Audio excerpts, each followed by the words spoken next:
ಹಿಂದಿನ ಸರ್ಕಾರದಲ್ಲಿ ಕೂತು ಅವರೇನು ಹಲವಾರು ರೀತಿಯ ನೀರಾವರಿಯ ಸೌಲಭ್ಯಗಳು ಕೊಡ್ತಕ್ಕಂಥ ನಿಟ್ಟಿನಲ್ಲಿ ಅವ್ರದ್ದೇ ಆದಂಥ ಕೆಲವು ಚಿಂತನೆಗಳು ಇಟ್ಕೊಂಡಿದ್ದಾರೆ.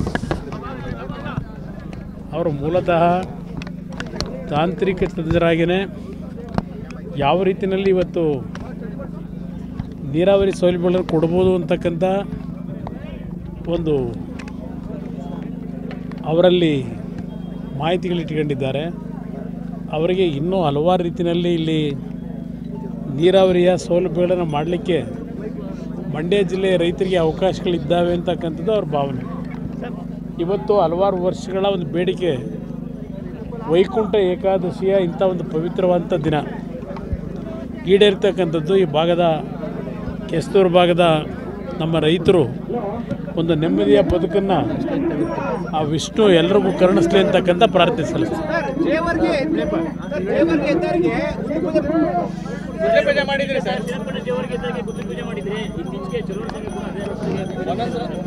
ಅವ್ರು ಮಾಡಲೇಬೇಕಲ್ಲ, ಜಿಲ್ಲಾ ಉಸ್ತುವಾರಿ ಸಚಿವರು. ಅದು ಕೇಂದ್ರ ಸರ್ಕಾರದ ಕಾರ್ಯಕ್ರಮಗಳು.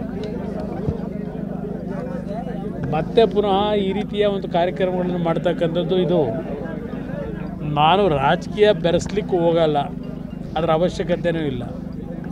ನಾನು ಈ ರಾಜ್ಯಕ್ಕೆ ಕೊಟ್ಟಿರ್ತಕ್ಕಂಥ ಮುಖ್ಯಮಂತ್ರಿ ಇದ್ದಾಗ, ಶಾಸಕರಿದ್ದಾಗ ನನ್ನ ಕ್ಷೇತ್ರಕ್ಕೆ ಕೊಟ್ಟಿರ್ತಕ್ಕಂಥ ಕಾರ್ಯಕ್ರಮಗಳಿದೆಯಲ್ಲ, ನಾನೇನಾದರೂ ಕಲ್ಲನ್ನು ಶಂಕುಸ್ಥಾಪನೆ ಮಾಡೋದಾಗಿದ್ದರೆ, ಗುದ್ಲಿ ಪೂಜೆ ಕಾರ್ಯಕ್ರಮ ಮಾಡಿದರೆ, ಇಡೀ ರಾಜ್ಯದಾದ್ಯಂತ ನನ್ನ ಶಂಕುಸ್ಥಾಪನೆಯ ಕಲ್ಲುಗಳು ರಾಜಾರಿಸ್ತಾ ಇದ್ದು, ನಾನು ಎಂದೂ ಸಹ ನಾನು ಮಾಡ್ತಕ್ಕಂಥ ಕಾರ್ಯಕ್ರಮಗಳಿಗೆ ಶಂಕುಸ್ಥಾಪನೆಯ ಕಲ್ಲುಗಳನ್ನು ನೆಡಬೇಕು ಅಂತ ಹೇಳಿ ಇಲ್ಲ ಪ್ರಚಾರ ಪಡಿಬೇಕು ಅಂತೇಳಿ ಎಂದೂ ಸಹ ನಾನು ಕೆಲಸ ಮಾಡಿಲ್ಲ. ನನ್ನ ಕರ್ತವ್ಯ ನಿರ್ವಹಿಸ್ತಕ್ಕಂಥದ್ರಲ್ಲಿ ನನ್ನ ಜವಾಬ್ದಾರಿ ಜನತೆ ನನಗೆ ಕೊಟ್ಟಾಗ ಆ ಕೆಲಸವನ್ನು ಪ್ರಾಮಾಣಿಕವಾಗಿ ಮಾಡ್ತಕ್ಕಂಥದ್ದು ನನ್ನ ಹವ್ಯಾಸ.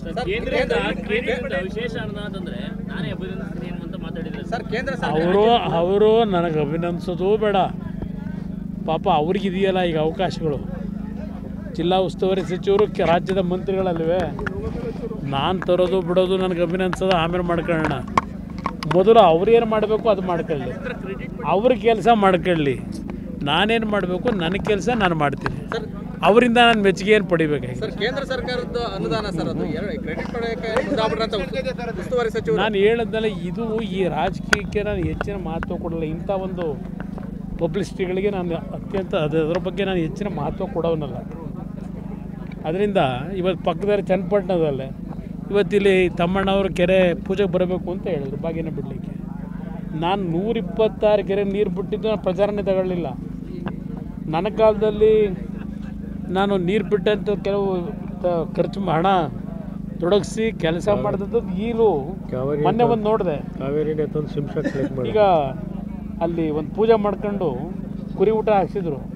ಆ ಕೆಲಸ ನಾನು ನಿಂದು ನಾನು ಮಾಡೋದಾಗಿದ್ದರೆ 126 ಕೆರೆನಲ್ಲೂ ಕಾರ್ಯಕ್ರಮ ಮಾಡ್ಕೊಂಡು ಹೋಗಿದ್ರು ಜನಗಳ ಜೊತೆಯಲ್ಲಿ. ಪ್ರಚಾರ ಸಿಗೋದು, ಪ್ರಚಾರ ಪಡೆಯೋಕ್ಕೆ ಹೋಗಲಿಲ್ಲ. ಅದರಿಂದ ನನಗೆ ಪ್ರಚಾರಕ್ಕಿಂತ ಹೆಚ್ಚಾಗಿ ನಮ್ಮ ಕರ್ತವ್ಯ ಮುಖ್ಯ. ಜನಗಳ ಬದುಕನ್ನು ಸರಿಪಡಿಸ್ತಕ್ಕಂಥದ್ದು. ಅವ್ರಿಗೆ ಇಷ್ಟೇ ಹೇಳೋದು, ನನಗೆ ಅಭಿನಂದಿಸೋದು ಬೇಡ. ಈಗ ಬರಬೇಕಾದ್ರೆ ಮದ್ದೂರಿನ ಹತ್ರ ಕೆಲವು ರೈತ ಮುಖಂಡರು, ನನ್ನ ಕಾಲದಲ್ಲಿ ರೈತರ ಸಾಲ ಮನ್ನಾ ಯೋಜನೆ ಅಂತಂದೆ. ಆ ಸಾಲ ಮನ್ನಾ ಯೋಜನೆಯಲ್ಲಿ ಇನ್ನೂ 190 ಕೋಟಿ ರೈತರಿಗೆ, ಮಂಡ್ಯ ಜಿಲ್ಲೆ ರೈತರಿಗೆ ಹಣ ಬಂದಿಲ್ಲ. ಈ ಸರ್ಕಾರಗಳು, ಎರಡೂ ಸರ್ಕಾರಗಳು ಕೊಡಲಿಲ್ಲ. ಆ ಹಣ ಕೊಡಿಸ್ಬಿಟ್ಟು ಪುಣ್ಯ ಕಟ್ಗಳಪ್ಪ ರೈತರ ಹತ್ರ ಅಂತ ಹೇಳ್ತೀನಿ ಅಷ್ಟೇ. ನಾನು ನಿತಿನ್ ಗಡ್ಕರಿ ಅವ್ರನ್ನ ಭೇಟಿ ಮಾಡಿದ್ದು ರಾಜ್ಯದ ಹೆದ್ದಾರಿಗಳನ್ನು ಕೆಲವು ಮೇಲ್ದರ್ಜೆಗೆ ಏರಿಸಿ ನ್ಯಾಷನಲ್ ಹೈವೇಯಿಂದ ಇವತ್ತು ಕೆಲಸವನ್ನು ಪ್ರಾರಂಭ ಮಾಡತಕ್ಕಂಥ ನಿಟ್ಟಿನಲ್ಲಿ ಮಾತನಾಡಿದ್ದೇನೆ. ಇವತ್ತು ಉದಾಹರಣೆಗೆ ಶ್ರೀರಂಗಪಟ್ಟಣದಿಂದ ಅರಸೀಕೆರೆ ರಸ್ತೆಯನ್ನು ಇವತ್ತು ಮೇಲ್ದರ್ಜೆಗೆ ಏರಿಸಬೇಕು ಅಂತಕ್ಕಂಥದ್ದು ಇರ್ಬೋದು. ಮಂಡ್ಯದ ಅರ್ಧ ಭಾಗದ ರಿಂಗ್ ರಸ್ತೆ ಏನಿದೆ, ಔಟರ್ ರಿಂಗ್ ರೋಡ್, ಅದಕ್ಕೆ ಚಾಲನೆ ಕೊಡ್ತಕ್ಕಂಥದ್ದು ಇರ್ಬೋದು. 2016ರಲ್ಲಿ 32 ಯೋಜನೆಗಳನ್ನು ನಿಲ್ಲಿಸ್ಬಿಟ್ಟಿದ್ದಾರೆ. 2016-17 ಆ ಯೋಜನೆಗಳನ್ನು ಏನಾದರೂ ಮಾಡಿ ಪ್ರಾರಂಭ ಮಾಡಿ ಅಂತಕ್ಕಂಥ ಒಂದು ಮನವಿ ಸಲ್ಲಿಸಲಿಕ್ಕೆ ಅವ್ರ ಹತ್ರಕ್ಕೆ ಹೋಗಿದ್ದೆ. ಕೆಲವೆಲ್ಲ ಸಕಾರಾತ್ಮಕ ಸ್ಪಂದಿಸಿದ್ದಾರೆ. ಮಂಡ್ಯ ಜಿಲ್ಲೆಯಲ್ಲಿ ನೋಡಿ, ನಾನು ಅವ್ರ ಕಾರು ಇವ್ರ ಕಾರು ಹತ್ತಲ್ಲ ಅಂತ ಎಲ್ಲೂ ಹೇಳೇ ಇಲ್ಲ. ನಾನು ಆ ವಿಷಯನೇ ಪ್ರಸ್ತಾಪ ಮಾಡಿಲ್ಲ. ಅವ್ರಿಗೆ ಯಾಕೆ ಹೋಯ್ತೋ ಗೊತ್ತಿಲ್ಲ. ನಾನು ಪತ್ರ ಬರ್ತೀನಿ, ಆ ಕಾರ್ ನಾನು ತಗೊಳ್ಳಲ್ಲ, ಯೂಸ್ ಮಾಡಲ್ಲ ಅಂತ. ಅದೇ ನಮ್ಮ ಅಪ್ಪನ ಆಸ್ತಿನ ಅದು, ಸರ್ಕಾರಿ ಕಾರು. ಅಧಿಕಾರ ಇದ್ದಾಗ ಕೊಟ್ಟಿದ್ದು. ನಾನು ಮುಖ್ಯಮಂತ್ರಿ ಇದ್ದಾಗ 2 ಬಾರಿ ಕಾಂಗ್ರೆಸ್ ಜೊತೆ ಸರ್ಕಾರ ಮಾಡಿದಾಗ ಸರ್ಕಾರಿ ಕಾರನ್ನೇ ತಗೊಳ್ಳಿಲ್ಲ, ಡ್ರೈವರ್ನೂ ತಗೊಳ್ಳಿಲ್ಲ, ನಾನು ಸಂಬಳನೂ ಸರ್ಕಾರದಿಂದ ತಗೊಳ್ಳಿಲ್ಲ. ಆ ರೀತಿ ಕೆಲಸ ಮಾಡಿರೋನು. ಇದನ್ನು ಚಿಲ್ಲರೆ ರೀತಿಯಲ್ಲಿ ಈ ವಿಷಯಗಳನ್ನು ರಾಜಕೀಯವಾಗಿ ಬೆರೆಸ್ತಕ್ಕಂಥದ್ದು ಇದೆಯಲ್ಲ, ಅದರ ಅವಶ್ಯಕತೆ ಇಲ್ಲ.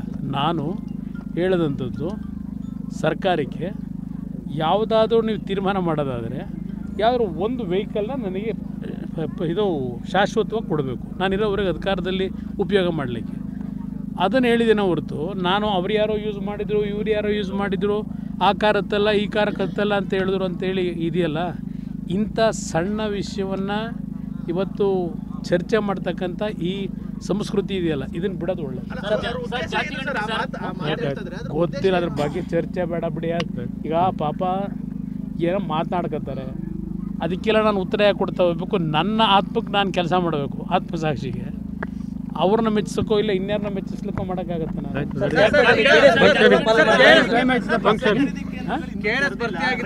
ಹೇಳಿದ್ದು ನಿನ್ನೆ